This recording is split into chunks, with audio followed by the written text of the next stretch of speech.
Hello, everyone from all over the world. Washington State, Austin, Tulsa. I think I saw the UK as well. Thank you for taking the time to participate in our pre-conference session today. So, as all of you know, most of the sessions start tomorrow as well as the following day.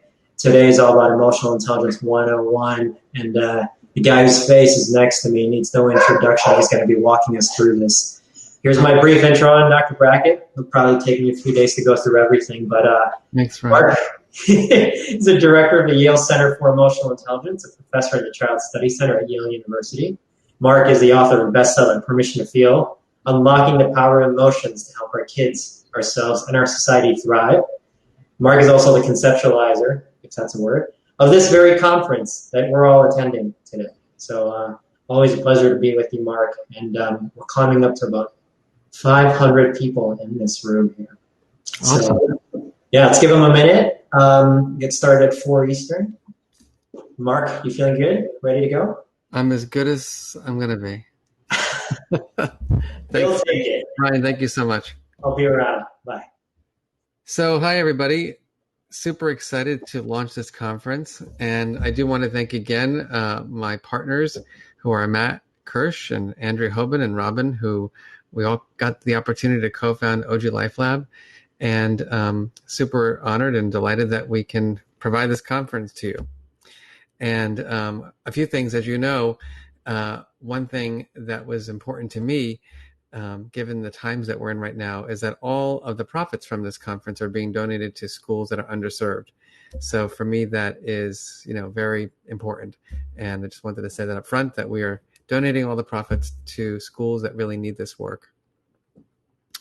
And secondly, is I just want to welcome everybody who is here today to this conference. We have 4,000 people registered for this conference.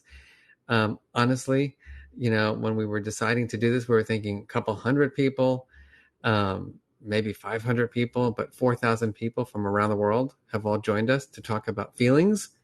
So if you know me, my mission personally and professionally is to create an emotion revolution at home, at school, in the workplace. And I just feel like this is the dream is becoming a reality. So thank you for coming today to this pre-conference. I also want to say that this is a pre-conference. It's one presentation by myself. And we decided that it would be important to just give people a little bit of background on emotional intelligence, because some people have been reading tons of articles on emotional intelligence for years, yours truly, and other people are new to the field. And I thought it would be nice to just give a background presentation on how the field started, where it is today. And then in my morning presentation, we can get into the nuts and bolts of the skills. And in particular, what I'm going to be doing in my presentation tomorrow is talking about the issues of equity and emotional intelligence. And so I'm excited to do that tomorrow. So let me start by just getting everybody comfortable in their seats, wherever you are. Maybe to stretch out your neck a little bit. Let's get this party going. Maybe you've been sitting all day. Stretch out your back a little bit. Maybe take a nice long inhale and a nice long exhale. And I want to say that if you are someone who likes to use social media, we would like you to do that. And so our hashtag is EI2020. My hashtag is permission to feel. And you can follow me at Marc Brackett at Yale Emotion and marcbrackett.com and the Facebook. And also check out OG on both Twitter, Instagram, and Facebook. So with that said, here we go.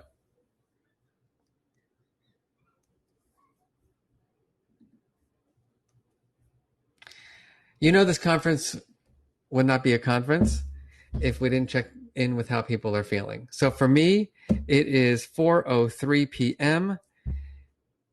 Eastern Daylight Time in New Haven, Connecticut. And I should say that I am feeling, I'm going to give myself, in terms of my energy, I'm higher energy than I would have thought. But I did have a double espresso before this. So I'm about a +2 in energy. I'm highly pleasant. I'm just feeling so optimistic and hopeful and excited. That's my foreground feelings. What I'll tell you is that my background feelings are, a lot of anxiety and stress. But for right here, right now, I'm going to bring in the optimism, hope, and excitement. So let me ask everyone, if you know the mood meter, then you can go right into your color. You can go right into your feeling words. And if you want to see it bigger, I'm just going to make it bigger for now, and I'll come back later on. And I'll check it in a minute. So how are you feeling? Yellow, red, blue, green. The words are small. Don't worry about the words right now. You might ask yourself, why are you having these feelings? What's causing you to have these feelings? If you decided you're in the yellow, what's the reason?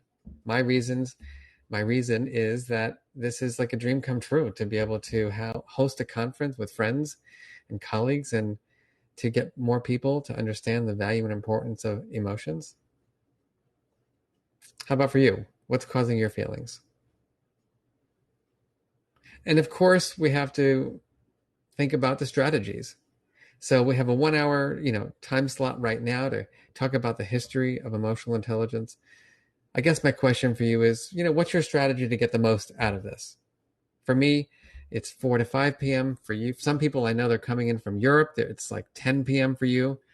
So you're probably on your third glass of wine maybe, and in Spain having some tapas. Wish I were with you. What might be your strategies for getting the most out of the day?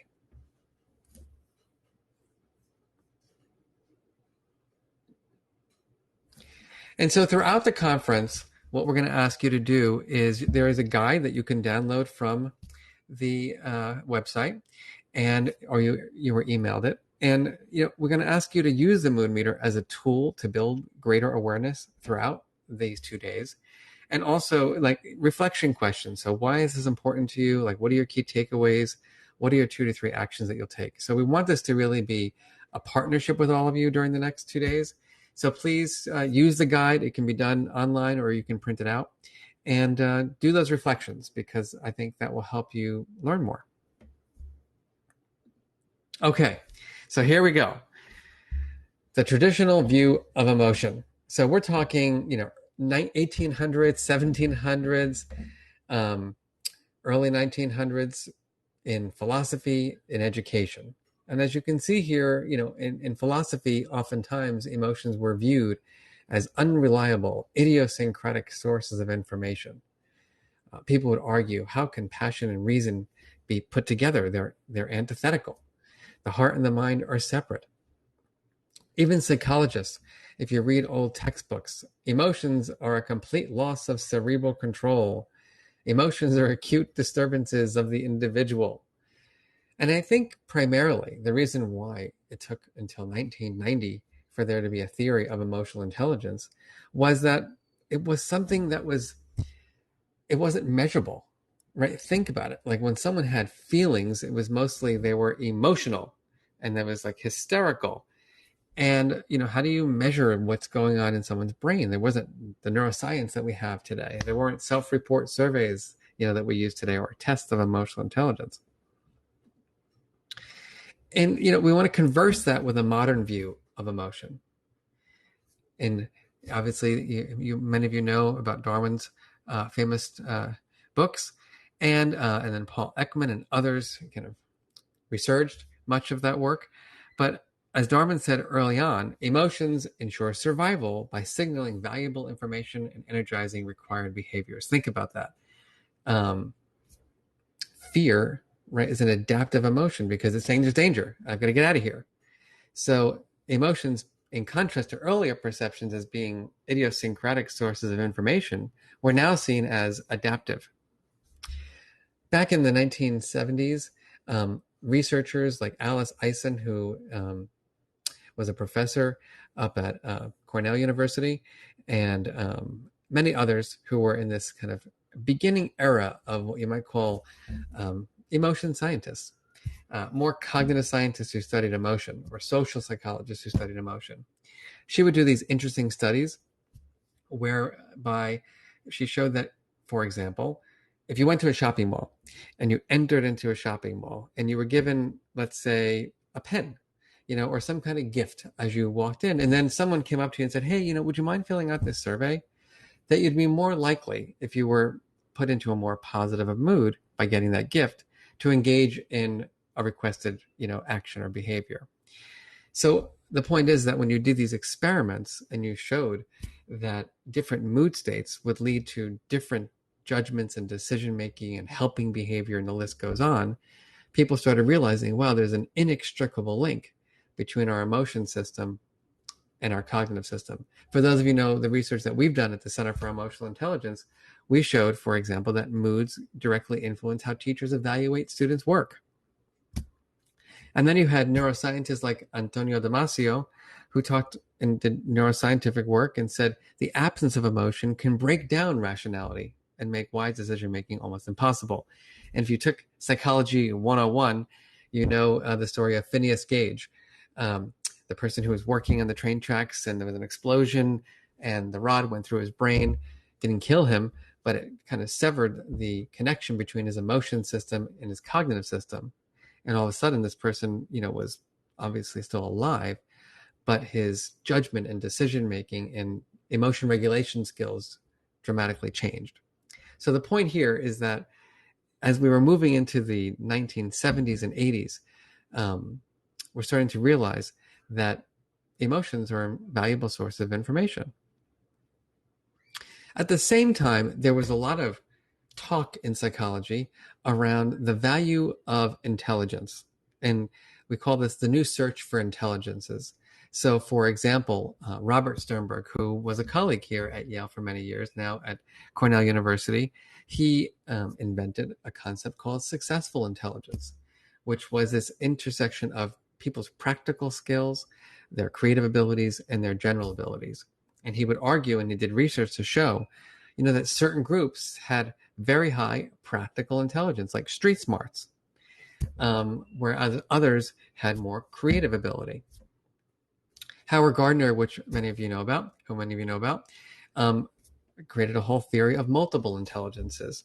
The two most closely aligned with emotional intelligence are interpersonal and intrapersonal intelligences. And then Cantor and Killstrom and many others, going back to Cattell and other psychologists, Thorndike, started studying social intelligence. That there are people who are just really perceptive of the social world and very skilled in that space. And so those, think about it. The notion that emotions were adaptive, the notion that there's other ways of being smart, really came together for these two scientists who are my mentors, Peter Salovey and Jack Mayer. So for those of you who don't know, the theory of emotional intelligence was written in 1990 by Peter Salovey, who is the president of Yale now, and he was my former postdoctoral fellow advisor, and Jack Mayer, who was my doctoral advisor, my Ph.D. advisor. And these two psychologists, Jack being more of a cognitive psychologist doing some work in clinical, and Peter Salovey being a social psychologist but also doing work in the clinical space. Essentially, we're doing interesting studies on mood and judgment and decision making, and became friends. And the long story short is that Peter was painting his house here in New Haven when he was an assistant professor, and Jack came to visit, and they were just talking about their research. And they were saying to them, they said to each other something like, it's interesting, all this research we're doing about how mood, affects judgment and behavior. And maybe there are certain people who are just smarter about how they deal with their emotional lives. And I wonder what we'd call people who were that kind of smart. And that's how the term emotional intelligence came about. Now, these psychologists were obviously, very prolific in their writing, and obviously knew about all the theories, that were out there to understand emotion. So let's just go through some of them because it's interesting history to know about emotion. So early theories were what we call as bodily somatic theory, that we basically we're interpreting the signals in our bodies, and our hearts are racing, and we interpret that heart racing, as fear. So that was the kind of old bodily somatic theory, that emotions were kind of in our body, which is still the case in many ways. But we're going to go into the whole set of theories. Then there were evolutionary theories that emotions serve as a survival function, that it was adaptive for us to experience fear, as I said before, because it ensures that we get the heck out of there. We protect ourselves, we protect our family. Being aroused or activated and vigilant was very important. Then researchers said, well, maybe emotions are based on certain judgments based on the environment, that we have this appraisal system, and that we appraise certain things as pleasant. We appraise other things differently. So, for example, if I appraise something as an injustice, or I see something as being wrong, that would be anger. Or if I perceive something as uncertain, then that would be anxiety.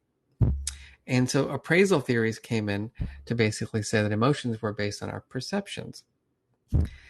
There was also basic emotion theory. Paul Ekman is the most famous person in that space, that there were these 6 basic emotions: happy, sad, anger, fear, surprise, and disgust. And that we were all hardwired to experience these. And they each had a pattern of facial expression, body language, even vocal tone, and physiology and cognition. And so there was these components, that we would have that would make up these universal basic emotions. My colleague, Dr. Keltner, and friend, who you're going to get to hear from on Wednesday, has another perspective on that you're going to, I think, find very interesting. He said there's probably many more than 6 basic emotions. Maybe there's 15, 20, even more, and then there are synonyms. There also were theories, the dimensional theory of emotion, that emotions fall on a continuum. This is the mood meter. So the mood meter basically brings in together what we might call the appraisal theory and the dimensional theory to help us make meaning out of our experience. So the idea with the appraisal theory is that we have balance or pleasantness and arousal or activation. And that what we're basically doing is this core affective experience is kind of within us in terms of our core appraisals of a situation. So do I feel like approaching or avoiding? Do I feel safe? Do I feel unsafe? Do I feel pleasant? Unpleasant? And then in my body, what's my activation levels, right? Do I feel energized or do I feel depleted? So if you go to the mood meter, think about it. In the yellow, right, you're energized and you're pleasant. Life is good. There's nothing to worry about. If you're in the red quadrant, right, you're unpleasant, but you're activated, right? So the question is, why are we, that's the red quadrant, right? Vigilance, fear, anxiety. The blue, think about that. Unpleasant, low in energy. Down, disappointed, hopeless, depressed. So that energy axis is almost about your energy to thrive and survive. And then lastly, more recent research, James Averill and Lisa Feldman Barrett and many others talk about a social constructivist view, that emotions are products of a given culture. And think about emotion language, right? So for example, in English, we have a couple of words that describe our experience around shame, mostly just one. If you go into other languages, like in Japanese, there are as many as 100 words for the nuance, of shame. So the question is, in cultures where emotions concepts are like hyper cognized, right? Which is this fancy term for like there's lots of granularity and lots of words, it's a salient concept, right? Is the experience of emotion different? And so those are other things that we can think about. Point is that there's all these different theories that have contributed to the thinking around emotional intelligence. And I think what was most unique about Peter and Jack's work is that they created what we'll call an omnibus theory, a grand theory. And when they were reviewing the literature of emotion, they said, well, it's interesting. There's like Paul Ekman who's studying facial expressions, and there were people who were kind of better and worse at reading emotions. There were people studying emotion language and how kids understood concepts like going from basic emotions, let's say like sadness or fear, to self-conscious emotions like shame and guilt, embarrassment. And those were more cognitively complex and needed more kind of development to be understood. Then there were people studying that work on judgment and moods, and there were people studying emotion regulation. And they said, but it's all over the place, and there's no unifying theory to bring it together. And so what they did cleverly was they said, let's break down the science of emotion into what people can do. Like, what do people do with their feelings that would make them wise or smart about their inner life? And that is where the theory of emotional intelligence was born. And they defined it originally as the ability to monitor one's own and others' feelings, to discriminate among them, and to use that information to guide one's thinking and action. Then did a first little study to show that you can actually measure this. Now, many of you didn't hear about emotional intelligence from Peter Salovey and Jack Mayer because they're two academics who didn't do road shows and they didn't write popular books. But one person did, whose name is Dan Goleman. Dan was a writer at the New York Times for many years, has a doctorate in psychology. And through reading articles and covering the science section of the New York Times for many years, Dan started learning about emotions and the neuroscience and the new research. He met Peter and Jack and basically said he wanted to write a book, around this topic. And originally was going to call it emotional literacy, and then ended up calling it emotional intelligence. And so that book became very popular back in 1995. It's now, 25 years ago. And the difference, though, was that when Dan wrote the book for the broader audience, he took the scientific concepts but made them broader. So, for example, he defined emotional intelligence as self-awareness, self-regulation, motivation, empathy, and social skills. And so for the purist, meaning like myself among us, we really want to differentiate things like motivation from emotion. And we'll go into that in a little while, why that might be important. What Dan did, and this is what got him on the cover of Time magazine, among many other things, was he made big claims about emotional intelligence. EQ is more important than IQ. It's the best predictor of success in life. And back then, there wasn't so much research to support that. And to be honest with you, even today, as someone who spent 25 years researching emotional intelligence, I would be reluctant to make claims, that it's the best predictor of X, Y, or Z. Because there's lots of things that contribute to our success. I do think emotional intelligence is a big one, but it's not the only thing, obviously. And a lot of popular works followed. Ruben Baron started developing a well-being and personality measure that was about emotional intelligence. One of my favorite examples was I was about to give a talk for Mensa. For those of you who don't know Mensa, Mensa is an organization of people with very, very high IQ. Anyhow, this is back 20-something years ago. I'm sitting in a Barnes & Noble coffee shop working on my presentation. If you know me, that's what I do. I sit in coffee shops and think. And I look up at this like self-help section and I see this emotional intelligence test by Mensa. And I'm like, I got to look at this. This is really interesting. I'm going to give a talk tomorrow. And so I'm reading this manual and it said things like people who have a lot of friends are emotionally intelligent. I'm like, I don't know about that. Like, I don't have that many friends and I think I'm pretty emotionally intelligent. I think it's more like extroversion or something. Anyhow, my favorite point of this story I'm telling you is that I go to this conference and I'm nervous. I'm thinking, oh my goodness, like everybody's going to be smarter than I am and they're going to have higher IQs than I do. They're going to ask me really difficult questions. I get there and I see everybody has a name tag with a colored button on it. And it was a red, yellow, or green button. And I was curious. So I asked the person who was my host, what's going on with the buttons? Oh, and she said, well, we knew you were coming to talk about emotional intelligence. And, not everybody here is really into emotional intelligence. I said, tell me more. And she said, well, the people wearing a red button, well, let me say the green. The people wearing the green button is a message to everyone at the conference that they're open to being hugged. It's like, okay. The yellow button meant I might be open, but ask first. And then the red button said, like, stay away. Now, I'm not an ethnographer. I don't do qualitative research per se, but it was pretty funny to me how an organization, right, that prides itself on people who have high general intelligence, right, had this need, for my presentation to show me or differentiate like who was comfortable with feeling. So just something to think about. It was my first exposure in many ways in the real world to saying, wow, there are qualitative differences potentially, right, in this underlying skill.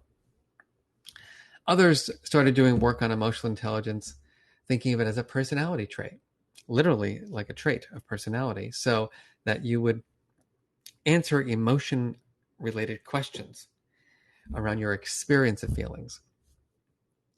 And so, my goodness, the reason why I decided to get my doctorate in emotional intelligence was because it just seemed like such an important thing. And, Goleman's book was written in a lively way. There were these big claims. It was an answer to violence. It promised that more people could be smart. This came after The Bell Curve, which was a book by Bernstein and Murray, which was very racially charged around IQ and genetics. And essentially what Daniel Goleman said was that not only is EQ more important than IQ, but it's much more easily learned. And so I actually think personally, the whole thing was just a good idea, that finally we're making emotions, important. But what happened, because the field started getting blurry, emotional intelligence is motivation. Emotional intelligence is about how I feel about this. Emotional intelligence is this. Peter and Jack decided to go back to the drawing board and literally redefine the theory. And so what they did was they were clear about the underlying abilities that comprise emotional intelligence. So emotional intelligence is the ability to perceive and appraise and express emotion accurately and adaptively. The ability to understand emotion and emotional knowledge. The ability to access and or generate feelings when they facilitate thought. And the ability to regulate emotions in ways that assist thought. And the work that I've done for the last 20 years on what you know as ruler is an outgrowth of this theory.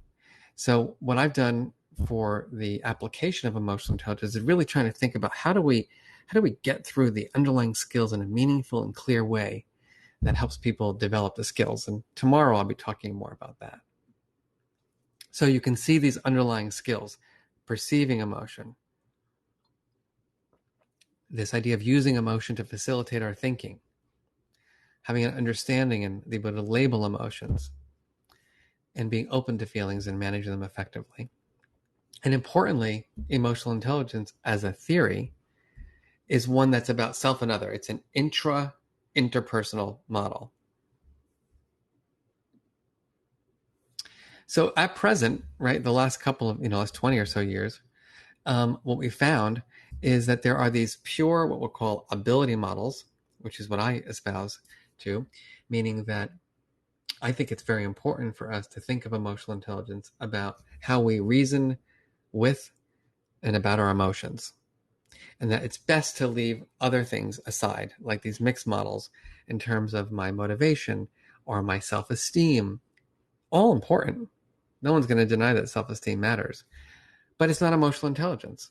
Just like neuroticism. I don't know. Anybody here neurotic like I am? Any worriers? Anybody who worries about what they worry about and then worries about that?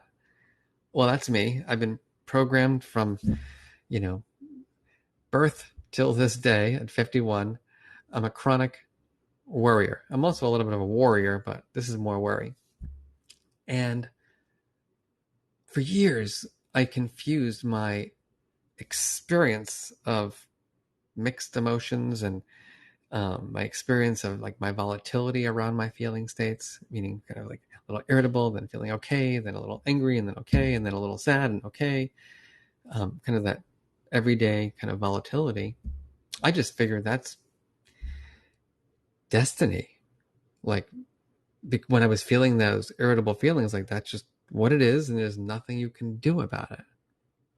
And so for me, emotional intelligence was life changing, because what it did for me is it made me realize that that's, my personality, that's my temperament, but emotional intelligence is what I do with that experience. So just take a moment and absorb that.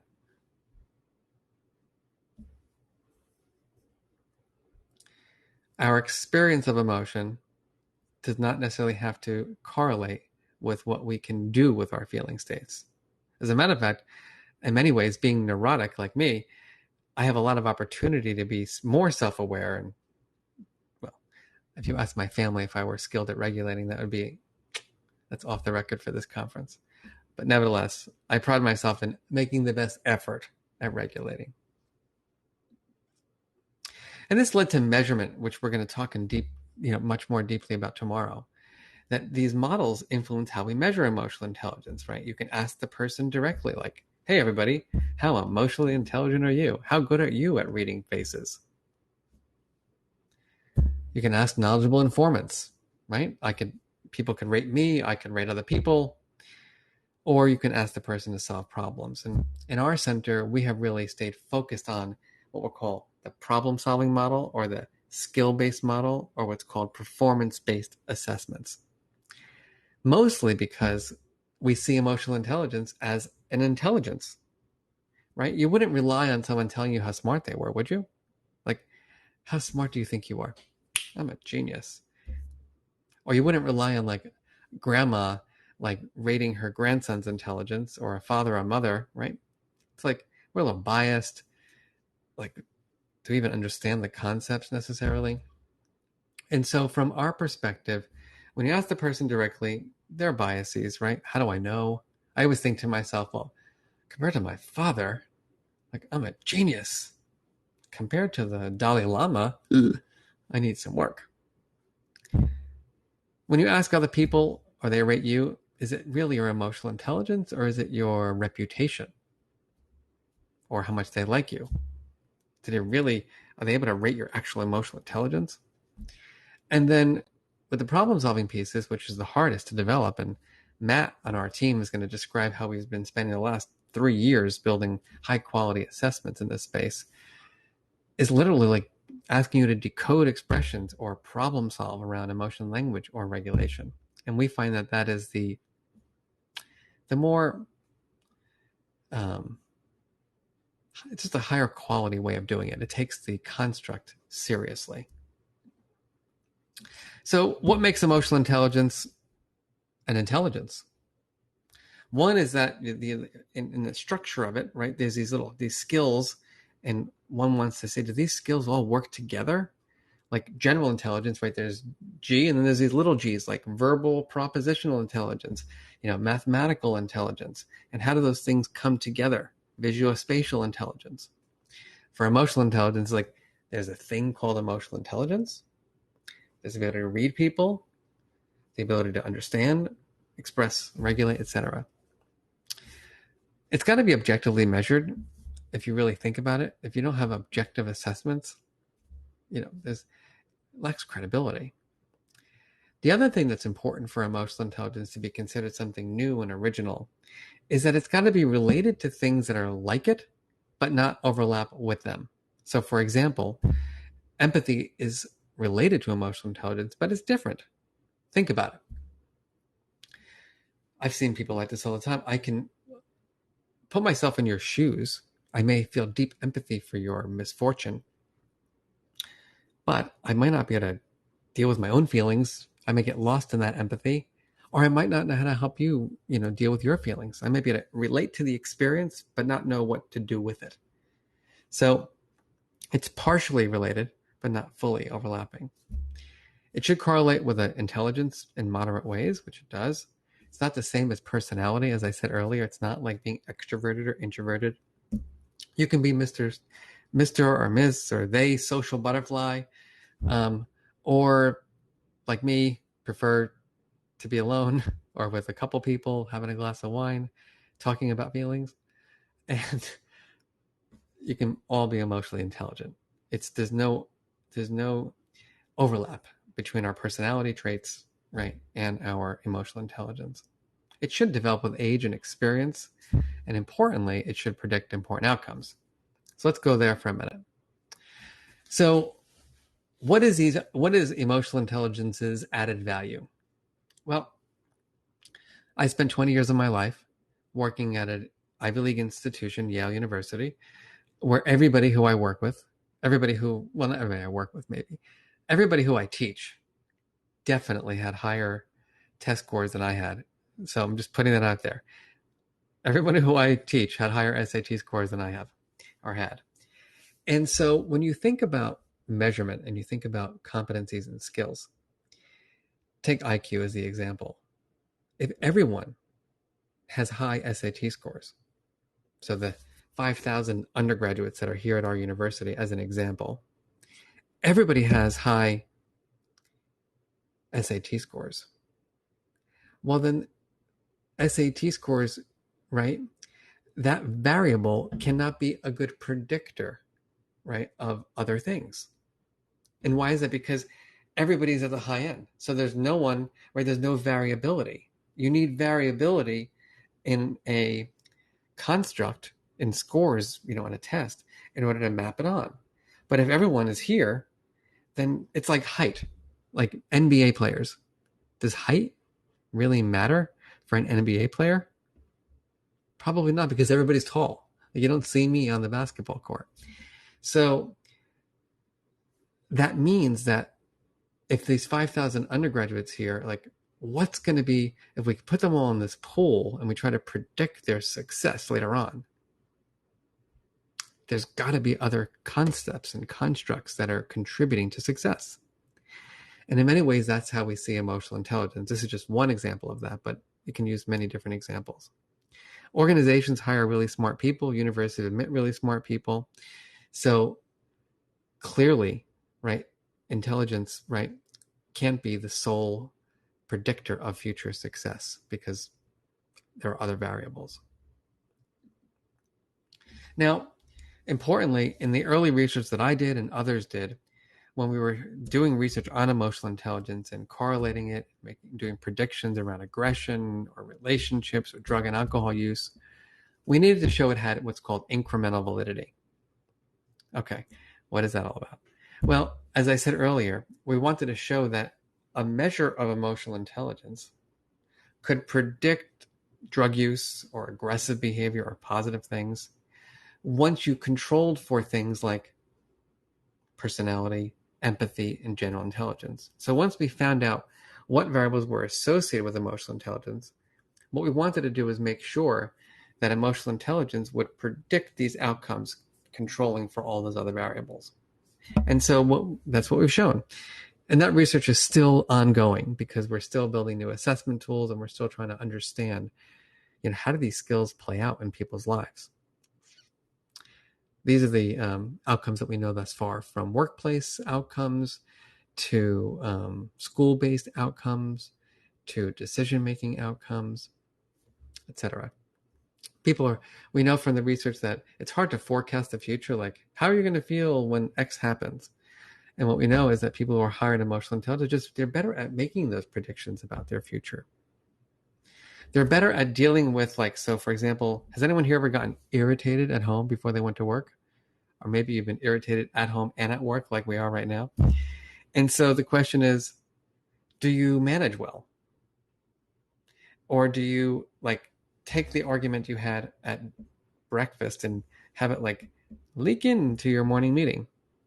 And what we find is that people who are higher in emotional intelligence are less likely to engage in that. They're able to differentiate their feeling states so that they can not allow emotions from previous experiences to interfere, with future judgments and decision making. Among youth, we've done tremendous research. So children who are lower in emotional intelligence look like the column on the left. Children who are higher in emotional intelligence look like the column on the right. So again, we're showing that these skills are really making a difference in people's lives. So what's next? Well, this is going to be a fantastic conference. We've got great players. We're going to talk about more nuanced research. So tomorrow, I'm going to, in my opening speech, kind of move beyond what I've just shared with you all today and talk about the ruler skills and talk about the interaction of these skills and how do you develop these skills and how are we mindful about possible biases that we may have in these skills. You're going to hear me interview Angela Duckworth, who is the leading expert on concepts like grit and how does that relate to emotional intelligence. And we're talking about empathy and creativity. We're going to talk about supervisor emotional intelligence. Do the leaders who run our organizations, as their skill, does that make a difference? And show the research there. We're going to dive deeply into assessments. How do we teach emotional intelligence? So you're going to get to hear from colleagues at OG about our workplace interventions. And then if you're a school-based person and you want to learn more about Ruler, our team from the Center for Emotional Intelligence will be having sessions that teach you about that. And then talk about the effects of EI training, who benefits and for how long. So let me say thank you for showing up, but don't go anywhere yet because we're going to take a lot of questions. Everyone, as you know, for joining this conference, we were able to get you a copy of my new book, Permission to Feel. Very excited about that. So I'm excited for you all to get your book. It'll come soon. If you want to stay in touch with me personally, you can join my blog on my website. You can join my virtual book club. We're going to go chapter by chapter starting next week. Very excited about that. I just did one. We had thousands of people join. It was a lot of fun. And all the articles that we write, I put up on that website as well. If you want to learn more about all the research that's going on, please go to the Center for Emotional Intelligence. If you want to learn more about Ruler, and then please stay in touch through social media.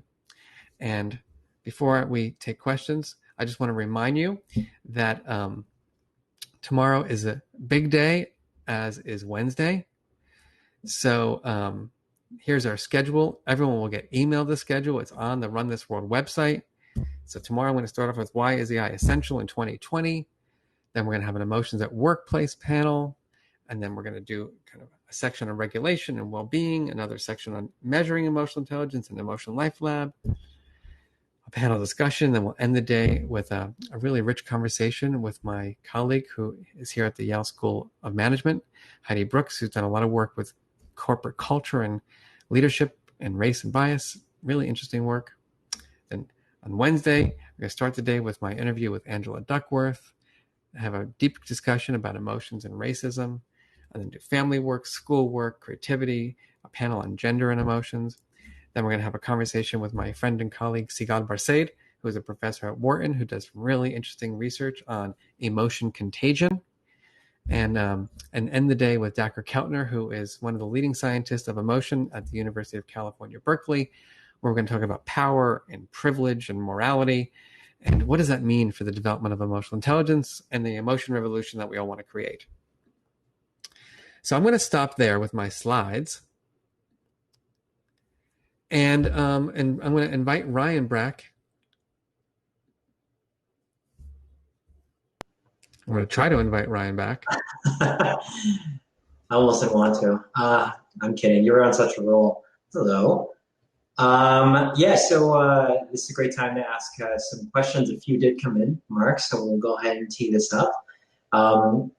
Just a comment, someone said, Mark, you may be an introvert, but you're talking to almost 800 people. So yeah, but I'm doing it alone in my house. Very funny. Is it possible to be in all four quadrants at the same time, depending on the compartments of life being dealt with? The answer is yes. So, what research shows is that we are rarely ever just experiencing one feeling. So, if you ever been like me, I remember a couple of years ago, I was on this business trip. I was going to South Carolina, actually, and my luggage got lost. And I had a talk at 7:30 in the morning the following day. I was getting in at 10 p.m. And I was wearing like sweatpants and a t-shirt. And it was like a very like formal kind of thing with like these, whatever. And I remember I was like pissed. I was freaked out. I was depressed. I was angry. So, yes, all of us can experience multiple emotions at once. There's a lot of questions about, obviously, we have a lot of our teachers in K-12. So glad they could join us. Questions about kids and starting them off with, getting getting them wrapped around emotions and understanding them. How young do you suggest parents start teaching kids about emotions? Well, here's my suggestion that you start teaching them before they're conceived. Uh, that may sound weird. Ryan's like freaking out right now, but I mean that. Honestly, what there is good research to support that both parents, if it's a two-family home, and if once the baby is growing, this fetus, is that the emotional climate, right, that fetus is being developed in, actually influences their emotional development.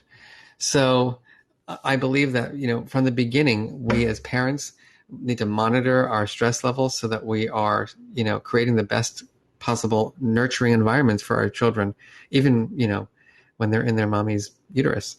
And of course, once the baby is born, right, emotional intelligence is starting to develop because emotions are contagious from mom to child, from dad to child. Yeah. Also, emotions are co-regulated, right? So how I manage my stress as a father, per se, is going to influence, right, the emotional experiences of that child. So do it from the beginning.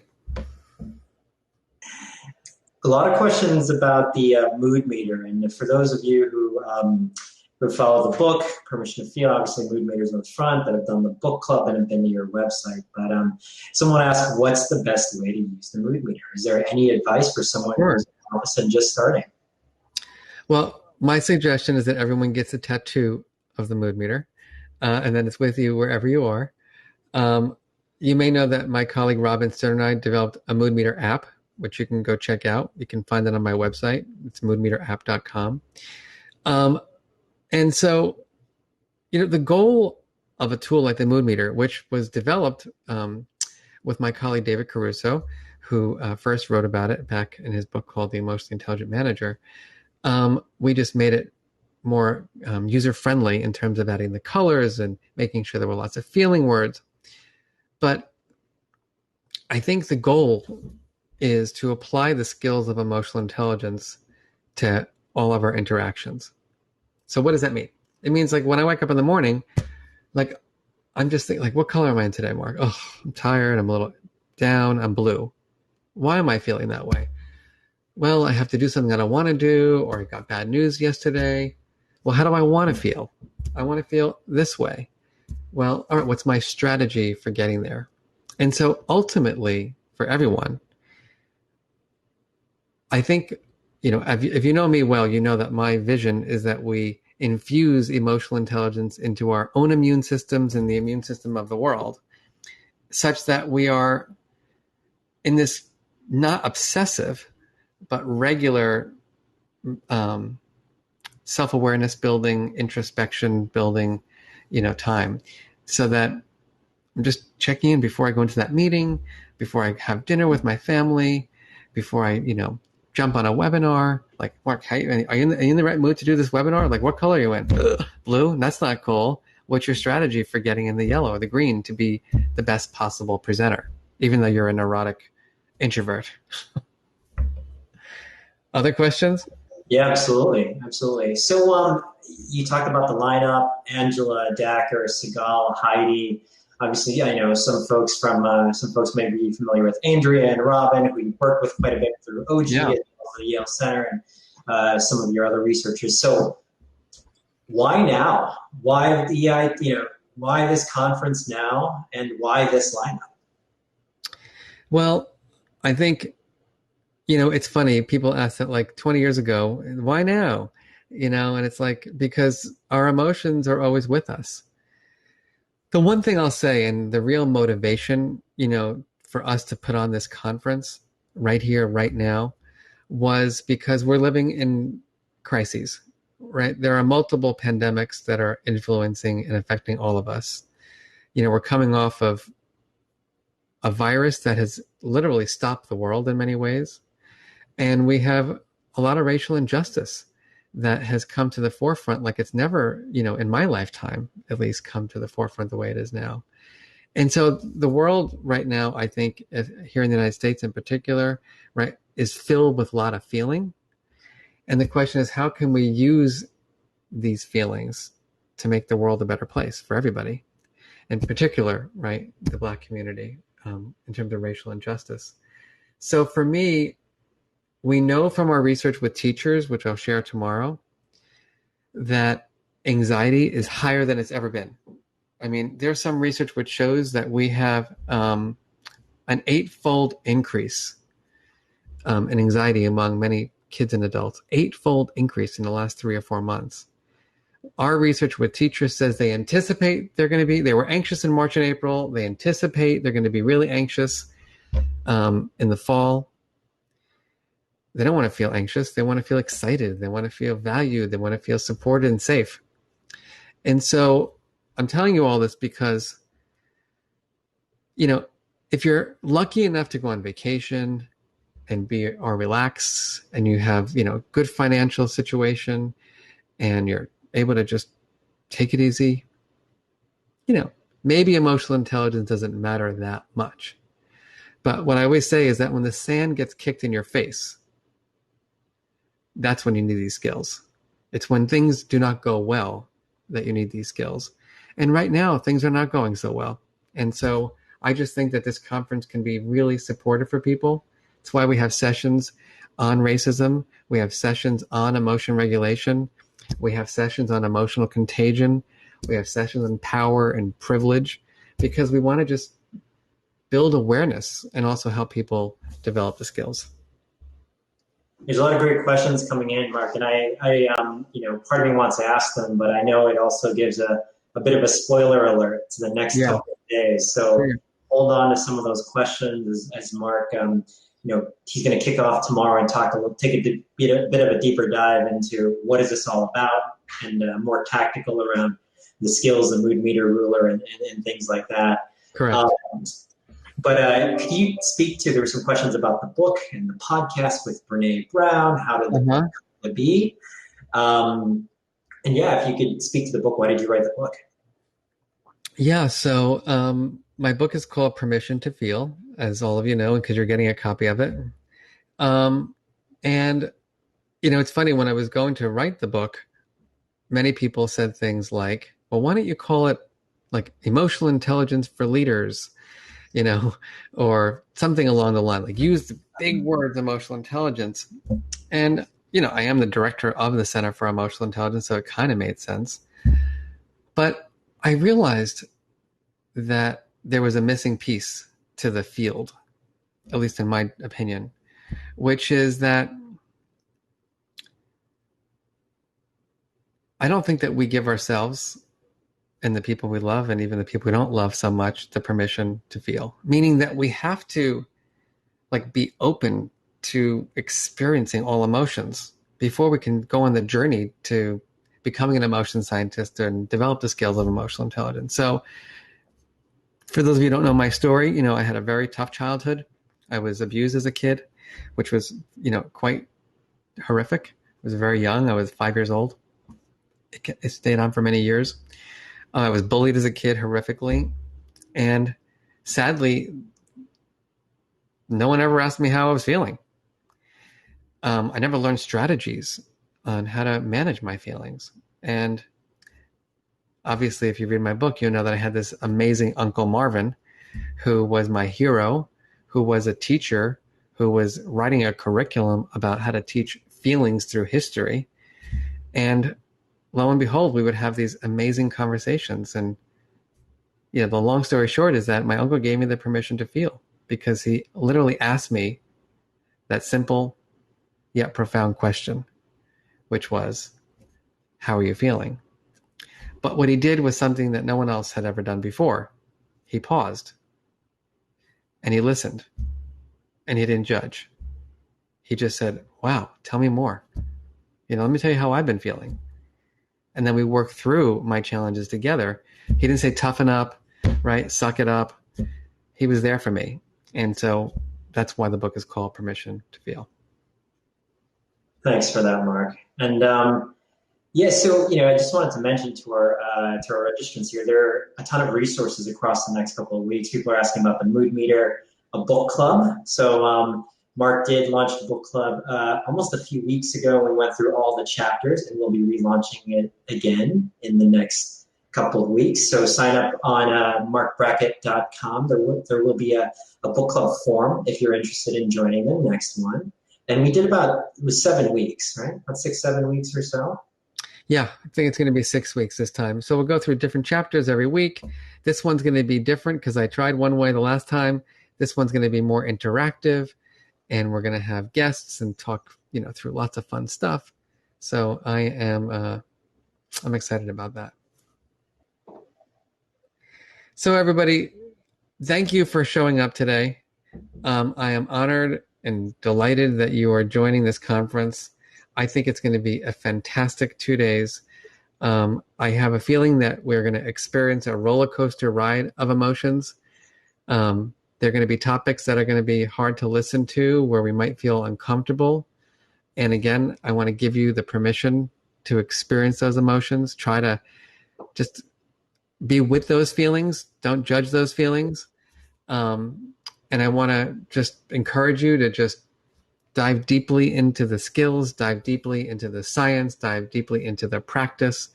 And my hope is that we will come out of these 2 days feeling nourished, feeling ready, and feeling more connected to make the world a better place, which means that all of us will be better contributors to our own health and well-being, and to our families, and to our workplaces, and to our schools and communities. So, Brian, a million thank yous for helping us with this conference. You're like the Uncle Marvin of technology for me. I appreciate that, sir. Thank you so much. Let's get this started.